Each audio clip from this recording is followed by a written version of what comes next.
और उस मंत्र को जपते जपते इतना प्रभाव हो गया कि सारे देवता लोग कांपने लगे। देवराज इंद्र का सिंहासन हिलने लगा। सोचने लगे कहीं मेरा राजपाट न छीन ले। और एक दिन ध्रुव जी महाराज ने श्वास लेना भी बंद कर दिया। श्वास को रोक करके भगवान का उस मंत्र का जाप करने लगे। और जप का प्रभाव यह हुआ कि सारे देवता घबरा करके ब्रह्मा जी के पास पहुंच गए। बोले पितामह, अगर ध्रुव ने अपनी सांस लेना प्रारंभ नहीं किया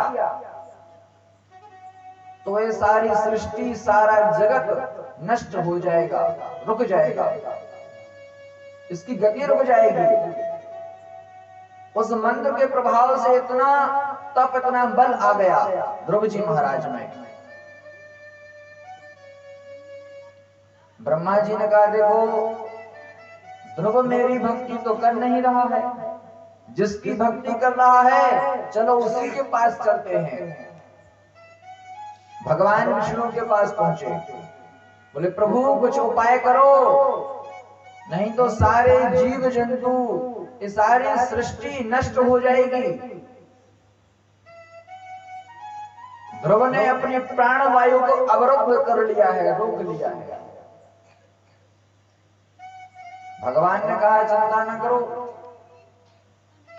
यदि हम हैं तो फिर तुम्हें क्या गम है। और भगवान ने सबसे पहले ध्रुव जी महाराज के हृदय में दर्शन दिए। और जहां उनको हृदय में दर्शन हुए तो बस भगवान की एक छवि को देखने के लिए छटपटा उठे। भगवान ने दर्शन दिए और अदृश्य हो गए।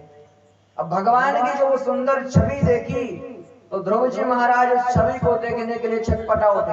और छटपटाए तो आंखें खोली तो भगवान कहीं दिखे नहीं। तो जोर जोर से भगवान को पुकारने लगे, प्रभु कहां हो, कहां चले गए। भगवान का एक नाम है छलिया, छल बहुत करते हैं।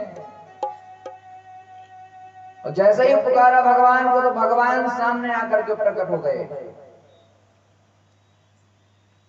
श्री विष्णु भगवान की जय। भगवान सामने आकर के प्रकट हो गए। कहा वत्स वर मांगो, क्या मांगते हो।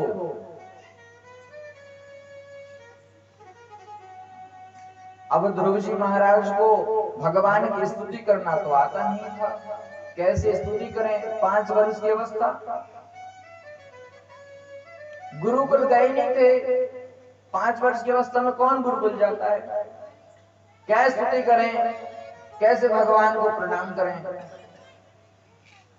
भगवान ने कहा वत्स, पहले जो तुमने प्राण वायु को अवरुद्ध करके रखा है उस प्राण वायु को छोड़ो, सांस लेना प्रारंभ करो। ध्रुव जी महाराज ने धीरे धीरे सांस लेना प्रारंभ किया। जो सृष्टि की गति रुक गई थी वो सृष्टि फिर से चलायमान हो गई। भगवान ने कहा आओ मेरी गोद में बैठ जाओ। अब देखिए भक्ति का प्रभाव, भगवान की भक्त वत्सलता। जहां अपने पिता की गोद में बैठने के लिए रो रहे थे ध्रुव जी महाराज, वहां आज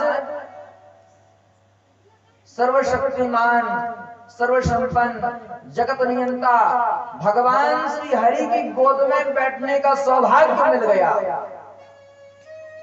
ये भक्ति का प्रभाव है, ये भगवान की भक्त वत्सलता है। कहां पिता की गोद और कहां भगवान विष्णु की गोद, जो जगत के पालनहार हैं। और भगवान विष्णु ने उनके कपोल से अर्थात उनके गाल से अपना 5 जन्य नामक शंख स्पर्श करा दिया। और जहां शंख स्पर्श कराया तो ये ध्रुव जी महाराज भगवान की स्तुति करने लगे। जहां उनको स्तुति करना नहीं आ रहा था वहीं भगवान की स्तुति गा उठे।